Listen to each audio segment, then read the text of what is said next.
Desde la economía hay unos elementos bastante interesantes, ya que tengo gente muy docta en economía que merece todo mi respeto y mi admiración, y es que uno pensaría en la lógica cartesiana que cuando uno gana más, consume más y produce más, y es todo lo contrario. Cuando se gana menos, los costos de producción son menores, o sea que con lo que uno gana, compra más. Y comprando más reactiva la economía, recircula la economía. Y es parte de esto lo que yo recojo de un modelo de lo que se llama capitalismo social. El capitalismo social ustedes muy posiblemente lo han leído, lo han encontrado, lo han analizado en los países escandinavos. Noruega, Finlandia, Suecia, ¿no? Nos llevan mucha ventaja. Pero allí hay temas tan interesantes como, por ejemplo, saber o entender que en el año de 1998 hicieron un pacto social. Y en ese pacto social acordaron que el que más ganara en el sector público y privado no podía superar al que menos ganara en 4 salarios. Entonces supongamos que en Colombia el salario mínimo es 1 millón, que no es 1 millón, sino 1.300.000 pesos, pero el que más gana, bajo ese concepto del ejemplo hipotético de 1 millón, el que más gana es 4 millones, ¿correcto? ¿Eso qué implica? Reconocerle a cada persona sus habilidades, sus destrezas, su jerarquía, etcétera, etcétera. Pero también significa que hay una tributación. Y esa tributación es para todos. Todos en la cama o todos en el suelo. Y entonces la tributación, por ejemplo, en Finlandia es del 52%. El que gana 4 millones tributa el 52% de su salario. Y el que gana 1 millón tributa el 52%. ¿Para dónde se va esa plata? A un fondo de inversión social. Entonces, en ese fondo de inversión social, el Estado, que es el administrador a través del gobierno de esos recursos, financia educación, salud, servicios públicos, recreación, pensiones, todo el componente. La gente tiene la tendencia a decir, pero es que en esos países todo es gratis. El concepto de la gratuidad en la praxis no existe, porque lo que yo te regalo a ti, se lo quito a otra persona. Entonces eso no es igualdad y tampoco propende por la equidad, ¿ves? Por eso es que en la economía normalmente, aunque sobre eso hay muchas discusiones interesantes, lo peor que puede existir son los subsidios. ¿Por qué? Porque un subsidio genera dependencia y la dependencia genera pobreza. La gente se acostumbra a recibir, ¿no? Y Colombia se nos ha vuelto un ejemplo de eso, ¿no? Todo el mundo quiere vivir de los subsidios. A tal punto que hemos llegado a tales extremos que terminamos privilegiando algún tipo de población por encima de la población nuestra, simplemente porque tenemos que volvernos un Estado benefactor. Y bueno, ¿y ese Estado benefactor qué significa? Entonces es poder como rebobinar un poquito conceptos, ¿no? Siempre nosotros queremos, por ejemplo, para el año entrante, particularmente en Colombia, me imagino que también sucede con nuestros invitados de México y demás, siempre estamos pendientes de en cuánto va a subir el salario el año entrante, ¿no? Y eso nos produce adrenalina.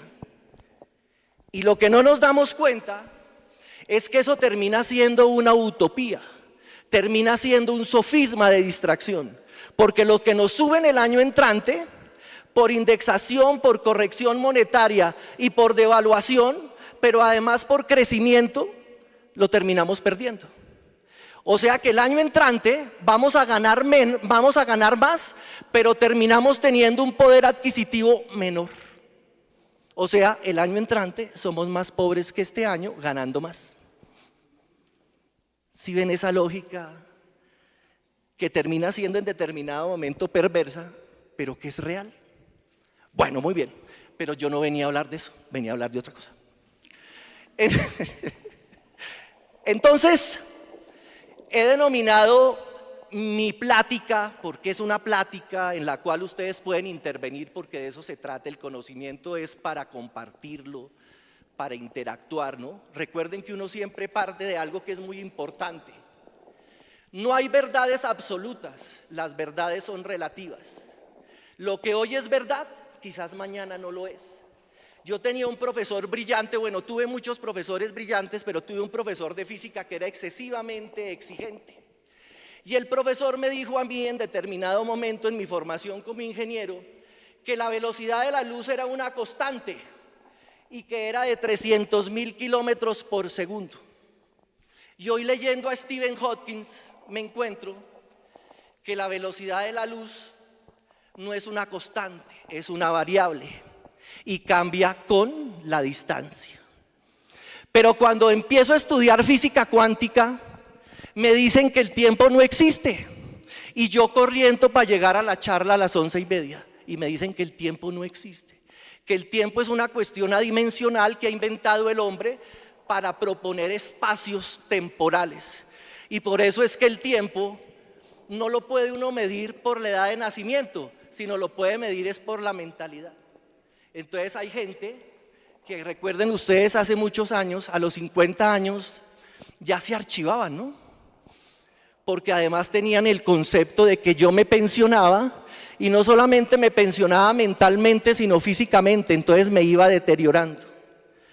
Pero hoy lo que uno encuentra, y eso está, digamos, referenciado en estudios de la NASA, cogieron unos gemelos y los formaron para ser astronautas y los mandaron a uno de ellos a la estación satelital que queda entre la Luna y la Tierra, y allá lo dejaron 3 años dándole vueltas a la Tierra, y al otro lo dejaron acá y los empezaron a analizar cuál era su comportamiento funcional y demás. Cuando traen al que tenían en la estación satelital, se dan cuenta de una cosa bien interesante. El tipo que estaba en el espacio no se deterioró físicamente, sus organismos no sufrieron mayores malformaciones, mientras que el que estaba en la Tierra había sufrido los avatares propios de la dinámica de la simbología del envejecimiento. Hoy ustedes encuentran gente de 85 años completamente vital, ¿no? Mire el profe, está fresquito, tranquilo. Y además en Colombia, donde viene a disfrutar. Y en ese sentido, entonces en ese sentido, pues el tema está acá, ¿no es cierto? El concepto está acá. También hay un concepto muy interesante que va por la línea de lo que estoy tratando de introducir en mi charla, el concepto de la pobreza. Amartya Sen, que es un ícono para nosotros, un grupo de personas que desde años atrás nos hemos unido a través de un legado que dejó un gran compañero, Luis Carlos Narváez, que merece nuestro respeto, cariño, desafortunadamente abandonó este mundo terrenal. Planteaba que el concepto de la pobreza es un concepto mental. Pobre es aquella persona que piensa como pobre, actúa como pobre y se vive lamentando de su condición de pobreza. Y eso nos lleva a otros conceptos. Hay ricos pobres. Aquella persona que de pronto un papá bondadoso, ¿no? Bondadoso. Que malcría, además que malcría, le generó a su hijo solamente la posibilidad de gastar. Pero los papás no son eternos, ¿no? Nada es eterno en la vida, ustedes lo saben perfectamente. Y en esa línea, el papá muere, le deja la herencia al chino. ¿Y el chino qué hace? No sabe producir. Y como no sabe producir, ¿qué sabe hacer? Gastar. Y desperdicia, desperdicia y desperdicia. Y llega un momento en que dilapida su riqueza. Mientras que puede existir una persona que no tenga recursos, pero tiene la capacidad de ingenio, de la creatividad, del aprendizaje, de la recursividad. Y a partir de eso empieza a mostrar sus destrezas y sus habilidades para canalizar recursos. Y en función de canalizar sus recursos, empieza a acumular. Aunque la acumulación también tiene otro tipo de discusiones. Entonces, fíjense ustedes que estados como el nuestro, pues se han acostumbrado a volvernos procrastinadores, ¿no? Que creo que es un concepto que para algunos es muy amigable, pero para otros no. ¿Y qué es la procrastinación? Es la capacidad que tenemos de aplazar las cosas que debemos hacer.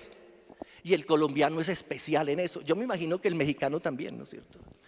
A partir del 1 de enero voy a hacer dieta. A partir del 1 de enero voy a ir al gimnasio. A partir del 1 de enero voy a ser ordenado. A partir del 1 de enero voy a ahorrar. Y llega el 1 de enero y en medio del guayabo, ¿no? Entonces se le olvida a uno todas esas promesas que uno hizo. Y entonces, ¿por qué titulo yo procrastinación empresarial? Porque uno de los problemas que tenemos en nuestro país, y creo que es una dinámica constante en todos los países de nuestra región, es que nosotros aplazamos la necesidad de crear negocios. Y les doy un ejemplo rápido. Muchos de los que estamos acá tenemos el gran beneficio de que nos vamos a pensionar, ¿no? ¿Sí? De que nos vamos a pensionar. ¿De qué manera? No sabemos, pero nos vamos a pensionar. Pero cada vez, por ejemplo, para los jóvenes, es más difícil pensionarse. Un muchacho hoy de 25 años, ¿ustedes consideran que se va a pensionar? Evidentemente no con ese nombre. Él lo que va a hacer es trabajar 40 o 45 años hasta llegar a una edad hipotética de 62, 57, aunque lo que nos dice la OCDE, ¿no? Lo que nos dice la OCDE es que países como los nuestros tienen que aplazar su edad de pensión a los 75 años. ¿Con qué fin? Primero, de hacer amigable el sistema, y segundo, para que el día que uno se pensione, de la misma emoción le dé un ataque cardíaco y se muera, para que no aproveche ese recurso que ahorró toda la vida. Y eso que puede parecer jocoso, simpático, sarcástico y demás, es una realidad que viven los muchachos de hoy. Entonces los muchachos de hoy, ¿qué es lo que tienen que hacer? Pues volverse empresarios. Crear negocio. ¿De dónde? Bueno, esa es una cuestión que tendríamos que discutir de otra forma. Pero hoy un joven tiene que buscar un plan B y un plan C, porque uno no sabe, en nuestro régimen laboral particularmente, y recuerden los que han leído la reforma, hoy en día cada vez es más flexible las condiciones de contratación en nuestros países. Y eso hacen entonces que nosotros nos terminen contratando casi que a destajo, ¿no? Labor cumplida, labor paga. Y en esa línea, entonces, un muchacho que tenga hoy 25 años y que necesite pensionarse a los 62 o a los 68, como va a ser en la siguiente reforma, o muy posiblemente hasta que lleguemos a la meta de los 72, pues el hombre no se puede quedar esperando que eso suceda. Tiene que crear un negocio. En esa línea, ¿quién me está ayudando ahí con el tema? Tú. Buenos días. Para solicitar el servicio de pasar la diapositiva. Gracias, muy gentil. Entonces, en esa línea, ¿qué tenemos acá? La anterior. Nosotros, particularmente en Colombia, hemos tenido una concepción del negocio muy artesanal. ¿Cómo surgen nuestros negocios o la mayoría de nuestros negocios?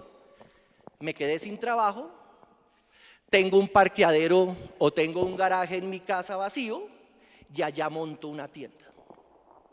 Esa tienda resulta bastante productiva. Y entonces cojo el segundo piso de mi casa para hacer bodegas. Sigue funcionando y adecuo el tercer piso de oficinas. Y sigue funcionando y organizo el cuarto piso para vivienda. O sea, el 76% de los negocios en Colombia surgen de la informalidad. Y surgen de algo que es muy interesante y particular, de la necesidad, ¿no? Porque, como dice un adagio muy conocido en Colombia, la necesidad tiene cara de perro, ¿no? Entonces uno termina buscando cómo subsistir de manera digna. Muchos de nuestros negocios desde 1877, donde hay esta línea de tiempo en el sector empresarial, surgieron alrededor de ¿qué? De algo de lo cual nos hemos olvidado, de algo que es una caracterización del colombiano, es una impronta del colombiano, y ustedes me dirán si tengo o no tengo razón. Colombia es un país que tiene 115 millones de hectáreas productivas. Cuando digo productivas, son tierras que sirven para la agricultura. Pero imagínense en este exabrupto, tan solo vivimos de 7.5 millones de hectáreas productivas. En Colombia ni siquiera cultivamos el 10% de lo que potencialmente nos puede dar de comer. Es vergonzoso, vergonzoso, que en la central de abastos más grande del país, que es Corabastos, el 38% de los alimentos que consumimos los bogotanos son importados. Traemos del Ecuador, del Perú, de Brasil, de Nicaragua, de México. Bueno, de México que sigamos comprando, ¿sí? Porque así no me meto aquí en un lío. Pero eso es vergonzoso. Y miren ustedes, en zonas como de Cundinamarca, del Alto Magdalena, ¿no? Tocaima, Ricaute, Nilo, Agua de Dios, Apulo, toda esa región chévere donde son balnearios y vamos allá a disfrutar, es un área productora de cítricos, naranja, limones, mandarinas, etcétera, etcétera, ¿no? Y en época de cosecha, ¿qué pasa en nuestro país? El señor tiene una finca, yo tengo una finca, los dos producimos naranja, nos va bien en la cosecha, ¿qué nos pasa? Los dos perdemos. ¿Por qué? Porque hay una sobreoferta, y como hay sobreoferta, como no estamos asociados, porque aquí no nos asociamos, entonces los dos perdemos, y como es un producto que se degrada, entonces a veces el producto se pudre en el suelo. Mientras que en la costa atlántica no hay naranja. Y entonces, ¿qué hacemos los colombianos que somos brillantes para los negocios? Importamos naranja de Nicaragua y de Costa Rica. ¿No sería mejor importar esa naranja a nivel nacional, haciendo un acuerdo de partes con los productores de la zona central del país? ¿Y por qué no hacemos otra cosa también todavía más interesante? Los productos se degradan porque son productos perecederos. ¿Por qué no montamos centros de acopio?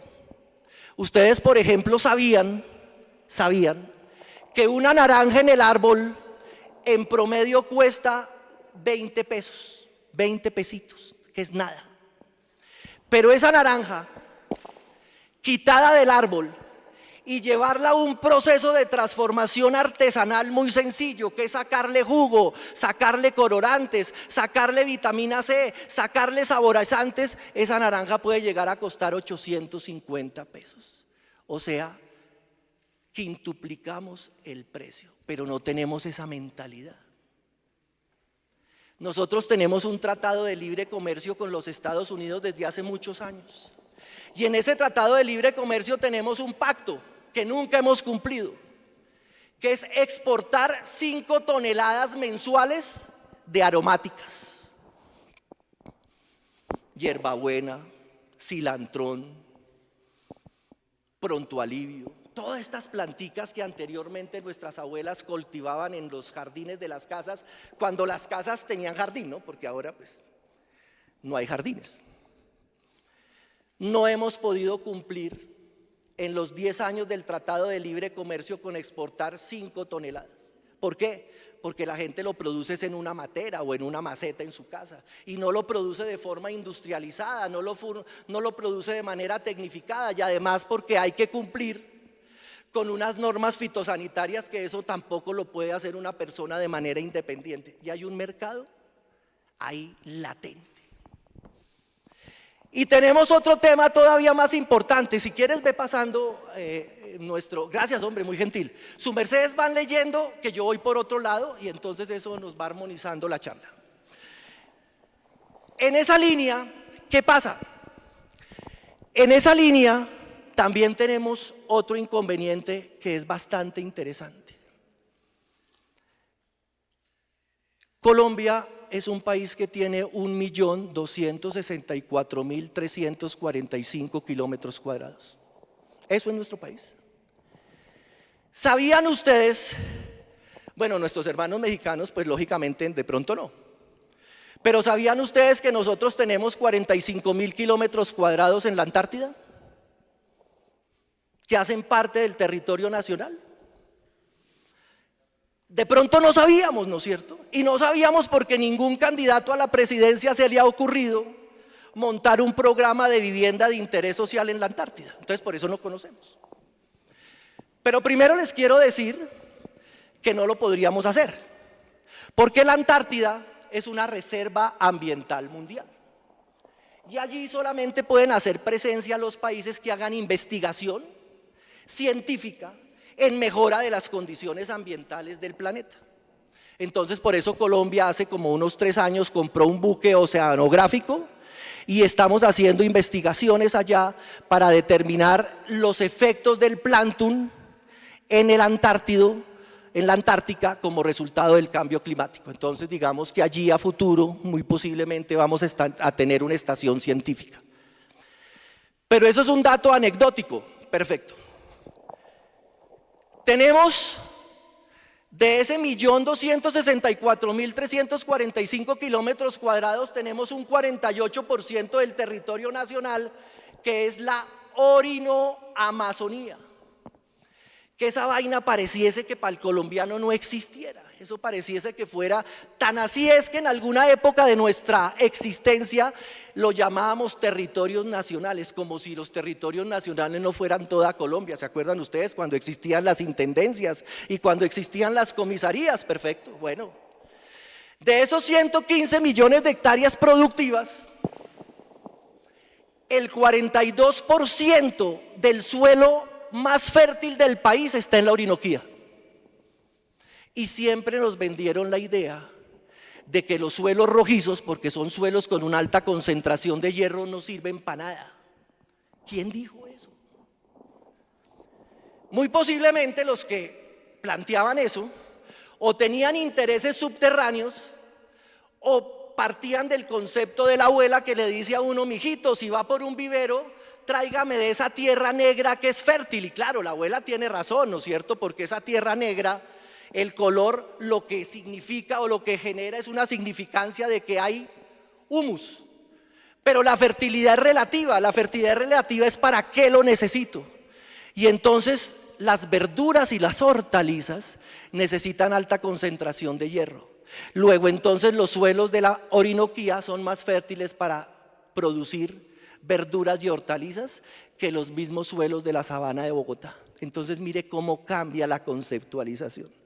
Pero ¿qué tenemos allí? Territorios baldíos, territorios que son del Estado colombiano, pero que no están titulados a nombre de nadie, y entonces empieza la colonización y empieza el manejo de esos territorios por parte de grupos ilegales, ¿no? De derecha y de izquierda, porque ahora uno no los puede marcar de manera muy clara porque se mueven de acuerdo a las conveniencias. Entonces allí, mientras que por ejemplo en verduras, en una hectárea en Bogotá sacamos 8 toneladas, en la Orinoquía podemos sacar hasta 15 toneladas, casi el doble. Entonces miren el potencial agrícola que tenemos en esa zona. Pero ¿qué tenemos que hacer? Claro, pero más que eso, hacer presencia, porque no hay Estado. Claro, hay un parestado que entre otras cosas hoy nos cuestiona muchísimo sobre cuál es el negocio ilegal más rentable en Colombia, ¿no? Y entonces uno pensaría, porque uno contesta a veces de manera automática, que el negocio más rentable en Colombia no legal es el narcotráfico, y resulta que hoy está relegado al 3er puesto. ¿Por qué?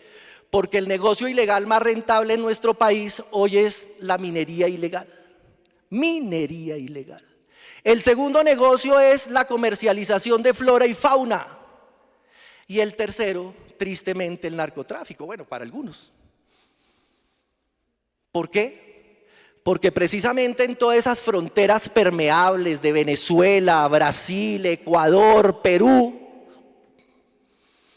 la misma Panamá, están saliendo parte de nuestros recursos naturales.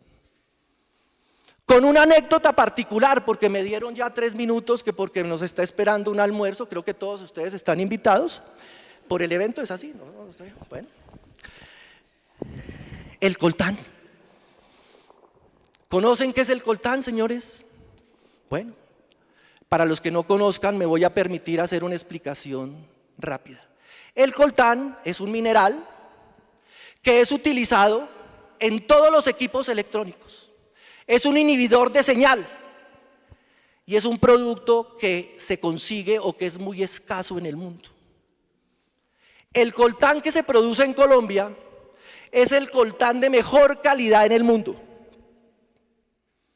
Para que ustedes logren calcular cuánto vale 1 kilogramo de coltán en Japón o en Alemania, 1 kilogramo de coltán vale 485 euros. 485 euros. ¿A 4.800 está esa cosa? No, bueno, no sé.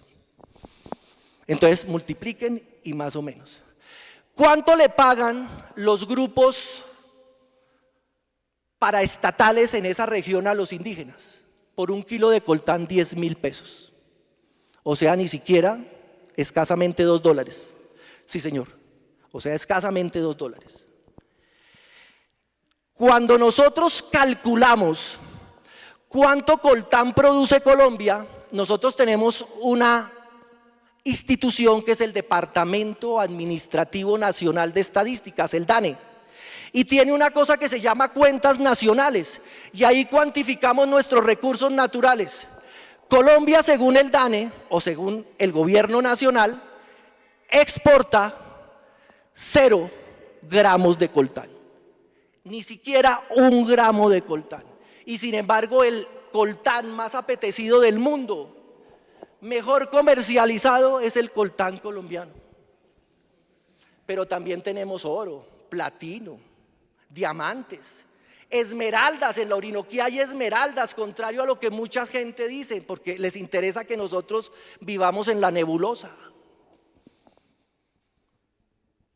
Tenemos uranio. ¿Sabían que teníamos uranio allí? Bueno, uno conoce el uranio cuando ve a los Simpsons, ¿no? Pues es la cercanía, pero tenemos uranio. Y todo eso se nos va por las fronteras.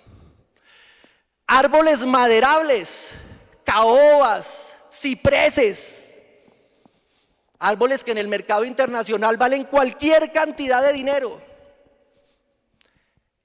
Y termino con lo siguiente para no cansarlos. Les pido el favor que, como colombianos responsables que son, y nuestros colegas de otros países, logren consultar un proyecto que se llama el proyecto IRSA, que es el Proyecto de Integración Regional de Sudamérica. Ese proyecto está financiado por el Banco Mundial y por el Banco Interamericano de Desarrollo. Y ese proyecto lo que busca es horizontalizar Sudamérica para buscar la extracción de los recursos naturales que se encuentran en aquellas áreas donde mayor biodiversidad hay. Por ejemplo, para no ir tan lejos, en este momento estamos construyendo una vía que une Buenaventura con Mocoa, pasando por San Francisco Putumayo, profe, ¿sí? Y llegando ¿a dónde? A Manaos, con el propósito de coger toda esa red de producción de lo que significa rehabilitar en términos agrícolas, mineros y demás, la región de la Orinoamazonía colombiana. Que si eso es bueno o que si eso es malo, bueno, yo soy un ambientalista desarrollista, o sea que yo no soy de los que piensa que para salvar el mundo, o mejor, no soy de los ambientalistas conservacionistas o preservacionistas que piensan que el ser perverso o el ser más perverso que hay en la naturaleza es el hombre y que la única forma de salvar el mundo es que nos empelotemos y volvamos a vivir al árbol. Yo me empeloto por raticos, pero me da frío, me da pena y entonces vuelvo y me visto. Me gusta el desarrollo, me gusta el crecimiento económico. Me enmarco dentro de la sostenibilidad y la sustentabilidad ambiental, pero no dentro de esa sostenibilidad y sustentabilidad ambiental que nos han vendido en Europa, donde nos dicen palabras más y palabras menos, que hay que garantizarle a las generaciones futuras un medio ambiente mejor o igual al que tenemos. Eso es un cuento chino, eso es un cuento bonito. Eso es un cuento para los de la COP16 y demás. Nosotros tenemos que enmarcarnos en un concepto mucho más depurado y que responda a las necesidades de calidad y de bienestar que tienen los colombianos y que tienen todos los habitantes de Iberoamérica. Y es que nosotros debemos de partir de la sostenibilidad. ¿Pero qué es la sostenibilidad bajo este criterio? Cuantificar y cualificar los recursos naturales. Porque mientras no sepamos lo que tenemos, no sabemos qué podemos hacer con eso. Tenemos 2 páramos, ¿no es cierto? Chingaza y Sumapaz. Si yo les pusiera de tarea, ¿se puede poner tareas acá? Sí, listo. Si yo les pusiera de tareas que para mañana trajeran un cactus y ese cactus lo trajeran de un ecosistema propio, ustedes me dirían, Fernando, pues el cactus lo vamos a buscar a un desierto. Listo. ¿Qué desierto irían a buscar? Muy posiblemente el desierto de La Guajira, el desierto de la Tatacoa, el desierto de Zabriskie, el desierto, bueno, primero, en Colombia no hay desiertos, aquí no hay desiertos, aquí hay bosques xerofíticos, que es otra cosa, pero se los dejo de tarea. Y segundo, los cactus no solamente son especies de páramo, también tenemos cactus como especies endémicas, no son especies únicas de ecosistemas desérticos, también tenemos cactus en páramos. Entonces miren qué poquito conocemos nosotros nuestra biodiversidad. Y nuestros compañeros de la policía que son tan juiciosos, si yo les preguntara, díganme cuál es la flor nacional, ustedes muy disciplinados me dirían la orquídea catleya. Pues no, las orquídeas no son flores, luego no puede ser la flor nacional. Pero además la rematamos con lo siguiente: si les pregunto cuál es el árbol nacional, ustedes me dirían la palma de cera. No, las palmas no son árboles, porque los árboles tienen celulosa y las palmas lo que tienen son hojas en su entorno para su crecimiento. Entonces vivimos de mentiras y de mentiras que repetimos porque somos muy obedientes, pero no somos contestatarios en el conocimiento y eso nos aleja de la verdadera realidad del país. Y por último, la sustentabilidad. ¿Qué es la sustentabilidad?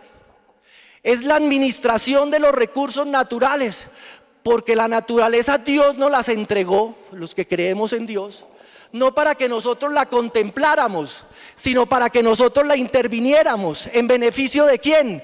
De la misma naturaleza y de nosotros, porque también tenemos que cambiar ese concepto egocentrista y antropocentrista, que el hombre, siendo racional, es el centro de todo. La naturaleza, a partir de este cambio climático, nos demuestra que nosotros tenemos que ser una especie más y entender el funcionamiento de la misma para beneficio no solamente de nosotros, sino de todas las especies. Muchas gracias.